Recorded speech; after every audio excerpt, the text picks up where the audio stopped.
దారి తప్పిపోతుంది. అర్ధరాత్రి ఆడపిల్ల ఒంటరిగా తిరిగినప్పుడే నిజమైన స్వాతంత్రమాని ఆనాడు గాంధీ అన్నాడు. ఇప్పుడు తిరగటానికి కడుపులోనే చంపుతున్నారు. వయసు రాని ఆడపిల్లల్ని కూడా చేర చింపుడెక్కువాయే మన సంస్కృతి ఏనంగా బహు ఘోరంగా దిగదారిపోతుంది, దారి తప్పిపోతుంది.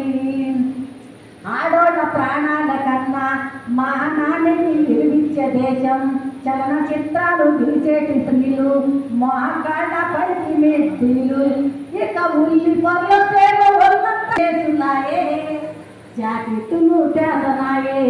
మన సంస్కృతి హీనంగా బహు ఘోరంగా దిగదారిపోతుంది, దారి తప్పిపోతుంది.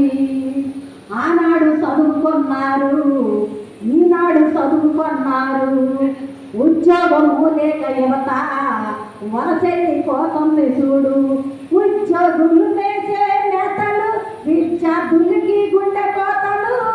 చదువులు తల్లి సరస్వతిని అమ్ముకోవటం ఎక్కువాయే, నమ్ముకోవటం తక్కువాయే.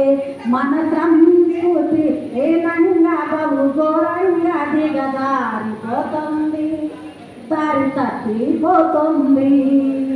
హైటెక్ కంప్యూటర్ అంటూ పక్క దేశాన్ని పాససు చేసి అప్పు చేసి పప్పు కూడు మన దేశాన్ని తాకట్టు పెట్టి తల్లటిల్లే రైతుల గోస పట్టదాలే ఈ పాలకులకు. కరెంటు లేక కాలువలు రాక పంటలన్నీ ఎండిపోయే, ఇక కష్టపడకుండానే కడుపులోకి కూడు కంప్యూటరే